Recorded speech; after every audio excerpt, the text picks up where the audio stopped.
Hey, what's up? It's Stephen A. Williams, president and founder of thecreditrepairshop.com. Waiting for that coffee to brew. You know how it is here. In front of those motivational signs, let's execute. Put in the work. Let your results do the talking. A lot of people do a lot of talking. They don't do the work. That's because work takes some time. You know, sometimes stuff don't happen overnight. Uh, if you work in an office, you know some of the things that I see in my office. I guess because I get here early and I just kind of walk around looking at the employee's desk. And at this location, I think I have about 14 employees. And some of the stuff that they like hide, like they'll put on their desk, like one of my employees, Jamil. I just noticed that he has the wipes like tucked in. I was like, what is this tucked in down there? Look down there. Like that's tucked down below there. That's so he has his own stash, not from what we supply here at the office. He wanted to have, I guess, his own stash of wipes there. But nothing wrong with that. He paid for them. Check this out. I was watching the news yesterday. I always watch the news. You know, you ever thought about this? You know, when your parents, they were watching the news, and then what do we do when we get older? We watch the news, like on the news channels. And they said that 60% of Americans are frustrated over their debt and income. 60% frustrated over their debt and income. And I was like thinking to myself, what is going on with that? Because right now, really, the economy is red hot. They're trying to do things to actually slow down the economy. Don't be fooled. Prices go up not because people just want to raise prices. Prices go up because they can't keep up with the supply. So what they try to do is say, hey, if we're going to sell this stuff anyway, and if people are going to line up for it anyway, we might as well jack the price up because they're going to pay for it anyway. That's supply and demand. So don't be fooled by all this stuff, where people are saying, hey, the economy is in the tank, this and that, and inflation and all that. If you know and you understand business, inflation happens when supply and demand gets unbalanced. Trust me. What are they going to say when they flip it around and the demand goes down and then the supply is up? What are they going to say? Deflation? Yeah, that's what they're going to say. Deflation. And what is deflation? The lowering of the prices or the lowering of the value of stuff. And that's because the demand isn't there, so the value is going to go down on certain things. But don't be fooled with that. They're talking about the mindset. I've been through, it's four four recessions. The first one, I was too young. I didn't even know what was going on. I was 20 years old, started my business. I didn't care if it was a depression. My focus was on putting my family into a better situation, and that's what me and my wife did. I didn't care about no recession. I didn't care about what was going on with Bill Clinton and George Bush during that election. I did, do my part, but I'm just telling you, in my mind, it was like, whoever got elected, it didn't matter because I was going to do what had to be done. I think that too many people let their emotions run their life. Not to say that emotions aren't important, not to say that you shouldn't be able to have emotions.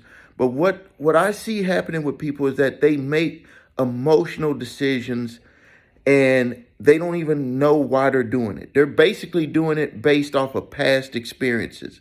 They're not doing it based on anything that's going on, really. They see what's going on, but they make the decision based on past experiences. Let me give you an example.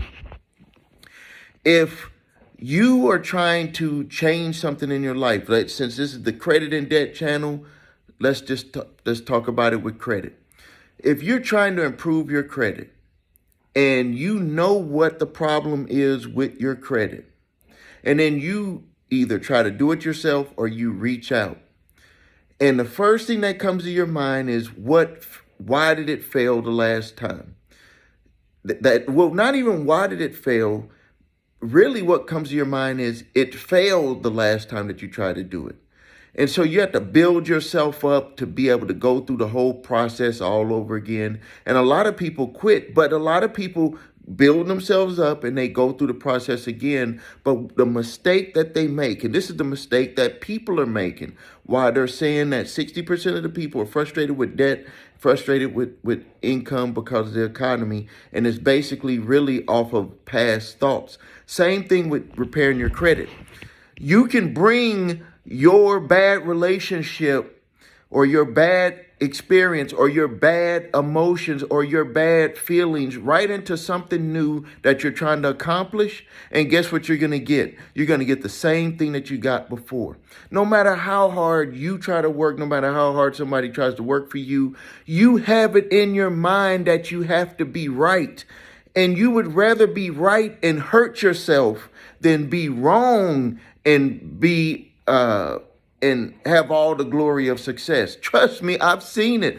I've seen business owners, I've seen clients that where we have helped them, and because it was not helped the way that they had it lined up in their mind, they don't believe that they even got helped and they were in a better place. So what do?